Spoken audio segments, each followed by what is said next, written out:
अरबी यात्री एवं लेखक इब्न बतूता। इब्न बतूता एक प्रसिद्ध अरबी यात्री और विद्वान थे, जिनकी यात्रा रचनाएं इतिहासकारों के लिए बहुमूल्य स्रोत मानी जाती हैं। उन्होंने अपनी यात्रा के दौरान विभिन्न देशों और संस्कृतियों का अध्ययन किया और उनके अनुभवों को रहला यात्रा वृतांत के रूप में दर्ज किया।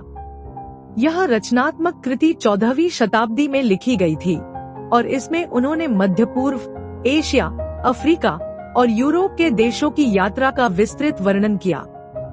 इब्न बतूता की यात्रा विशेष रूप से भारतीय उपमहाद्वीप के संदर्भ में महत्वपूर्ण है, क्योंकि इसमें भारतीय समाज, संस्कृति, धार्मिक विविधता, राजनीति और शाही दरबारों का चित्रण किया गया है। उन्होंने दिल्ली में अपने समय के दौरान सामाजिक और सांस्कृतिक गतिविधियों का बारीकी से निरीक्षण किया और इसे अपनी रचनाओं में समाहित किया। 1333 में दिल्ली पहुंचने पर सुल्तान मोहम्मद बिन तुगलक ने इब्न बतूता को अपनी विद्वता और न्यायिक क्षमता से प्रभावित होकर दिल्ली का काजी, न्यायाधीश नियुक्त किया। इस नियुक्ति ने उसे भारतीय उपमहाद्वीप में कुछ समय तक प्रशासनिक जिम्मेदारियां निभाने का अवसर दिया और इससे उसकी यात्रा के दौरान भारतीय समाज के प्रति एक गहरे दृष्टिकोण का विकास हुआ।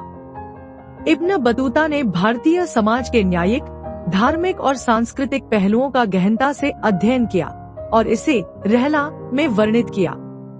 रहला में उनकी यात्रा की संपूर्णता और उस समय की धार्मिक, सामाजिक तथा सांस्कृतिक जटिलताओं का उल्लेख मिलता है, जो उस समय की भारतीय समाज की गहरी अंतर्दृष्टि प्रदान करता है।